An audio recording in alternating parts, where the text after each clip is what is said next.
Hi there, welcome to the show. My name is Athel, and let's just jump to today's question.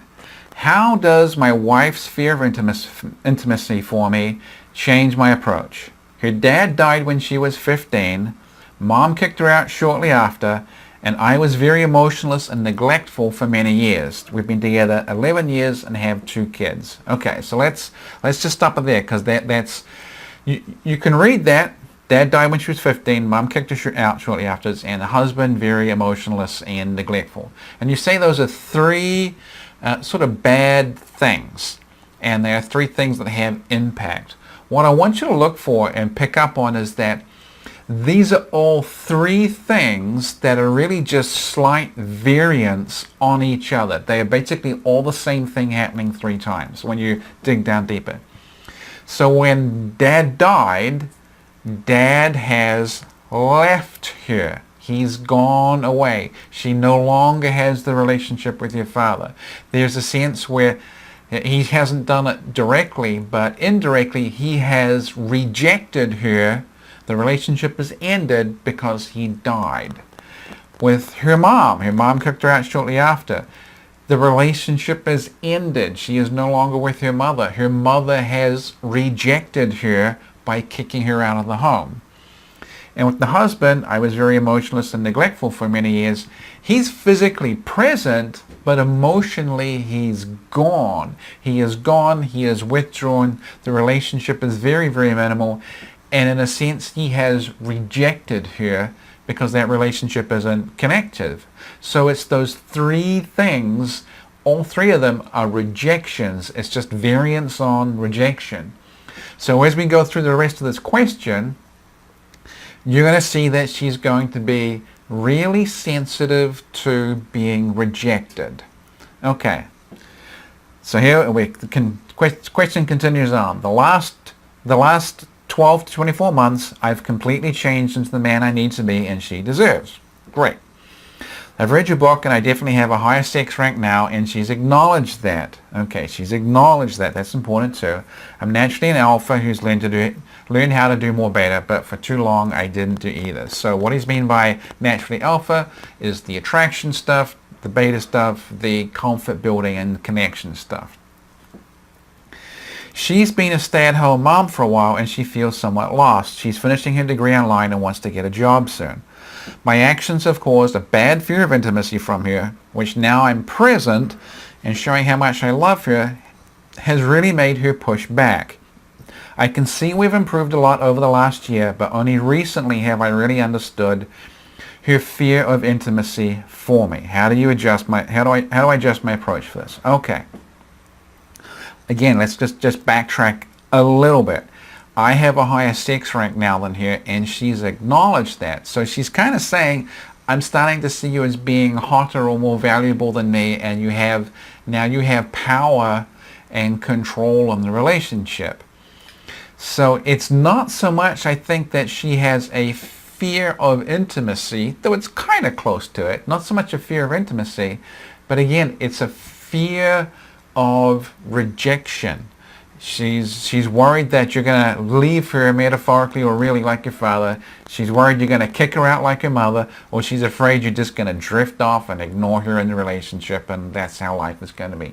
She's not really quite fearful of intimacy. She's fearful of rejection. She probably craves intimacy. She's just afraid if she has it, it's going to be snatched away. Yeah, and that's what she's worried about. And she pushes back. She pushes you away because she's kind of trying to beat you to the punch a little bit. She's trying to reject you first, hold you at arm's length first, before you do it to her and she gets hurt again. So that's why she's a little bit reactive. Okay, so you've done some good stuff. There's been some progress. So what I want you to think of, and again this comes to the chain of seduction model I've talked about in the video series, The Married Guy's Guide to Wife, shameless plug. The first link in the chain is the physical.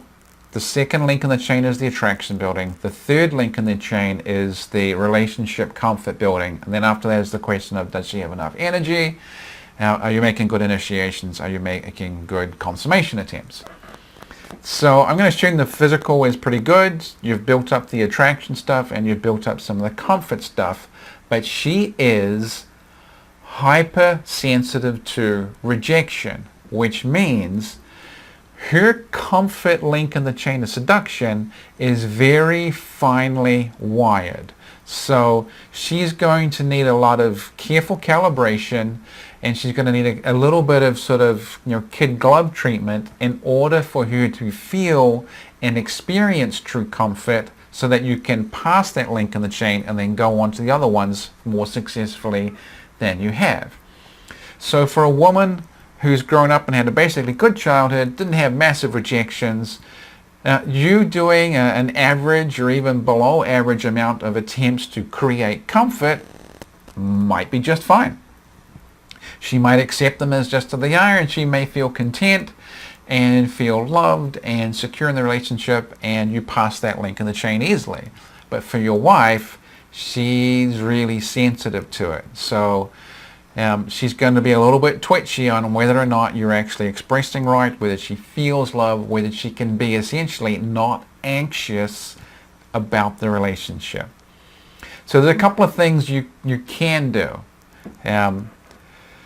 The first one, if you haven't done it, is actually apologize for what you've done in the relationship before now that was essentially not working and not good. So if you have, and you're admitting that, there were times that you were sort of emotionless and neglected here, and I'm sure you have your own reasons and why that happened and all that sort of stuff.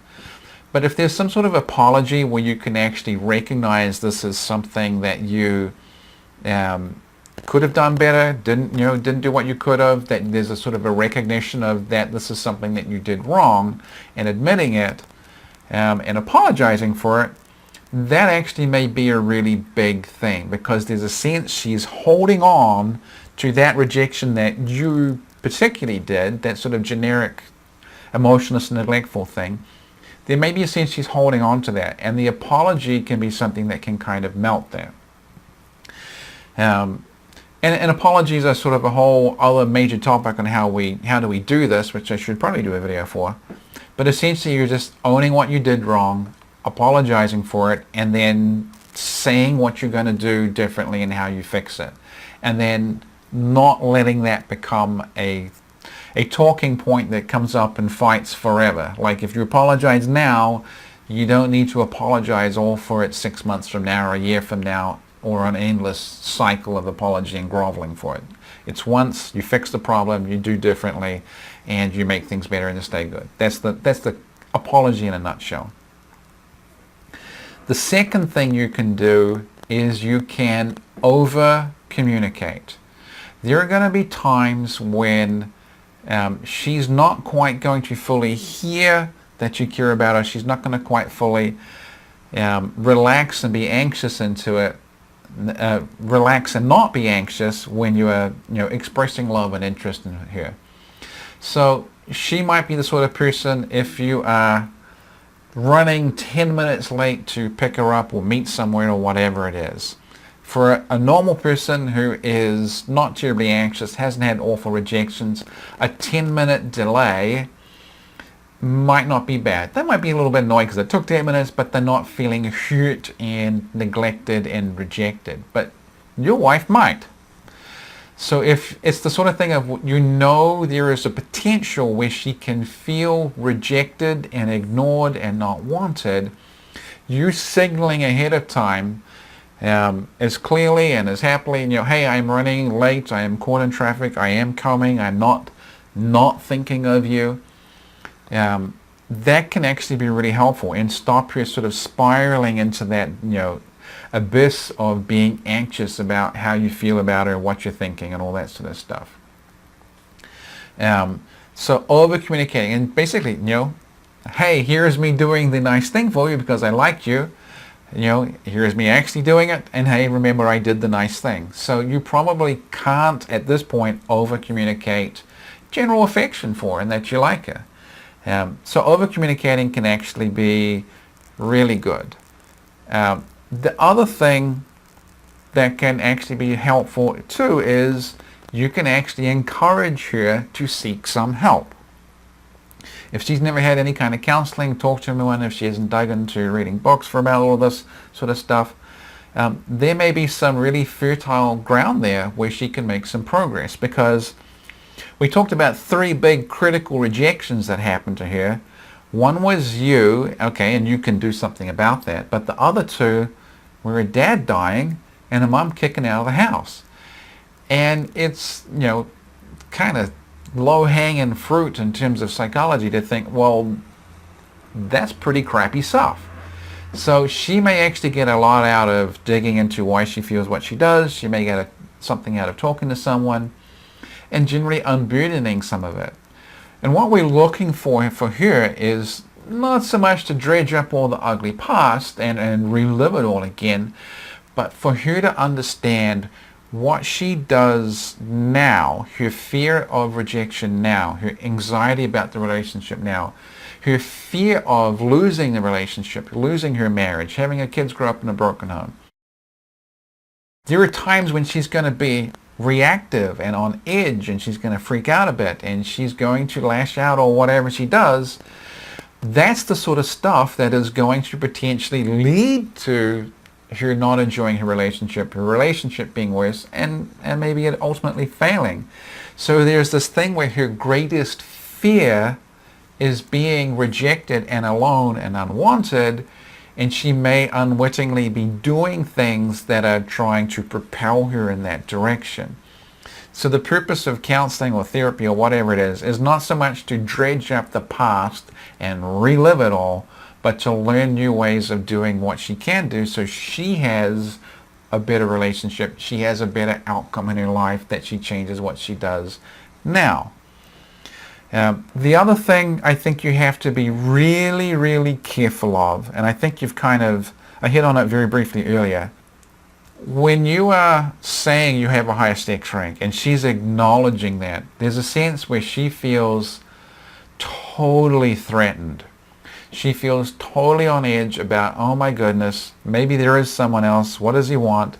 Is the relationship ending? What's he doing? This just kicks off a tremendous sense of anxiety for her. It's going to give her an enormous sense of dread, and it's not that traditional game sense of, well, she feels that sense of anxiety and dread, she's going to pay a whole lot more attention. She will, but it's going to be really anxious attention, and you're already doing enough in terms of attracting her, and the sore spot is getting her to be less anxious and more relaxed about it all, so that you can actually pass the comfort link in the chain of seduction and get on to the ones beyond that. So I would be extremely cautious about any indications or displays of disloyalty or threat that the relationship might end. And I think your overall frame with her, especially when it comes to maybe even suggesting counseling, whatever, is not so much that she is this broken person that you're looking to leave, but hey, the relationship has really gotten a lot better. And it's gone from a not so great place to an okay place, and I am happy and content in the okay place.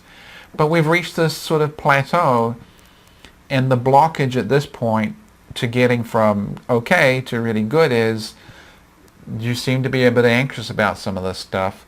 You have this sort of fear of rejection. Some of it was about me, but a lot of it was about your mom and your dad, and if there's something we can do to make this better, I'm totally behind you 100%, and we can take as long as it takes to improve things.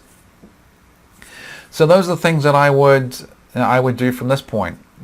Apologize if you haven't, and you need to. Over communicate when you're expressing love and interest and you sense that she is potentially feeling ignored or rejected. Just a simple reaching out, texting, whatever. Be aware it's not really a fear of intimacy, it's a fear of rejection. Encourage you to find help. Be really cautious about any sort of displays of disloyalty, and frame the whole thing as the relationship's gotten a lot better. We've kind of plateaued a little bit, and this might be something to make things better. And that's about it. I'm going to leave it there. If you haven't watched the video series, I think you'll get an awful lot out of it. And until then, if you're watching, don't forget to like, comment, share, subscribe, all that good internet stuff. My name is Athol, and if you have a question for me, you can ask me at askatholanything@gmail.com, and I will catch you next time. Alright, bye.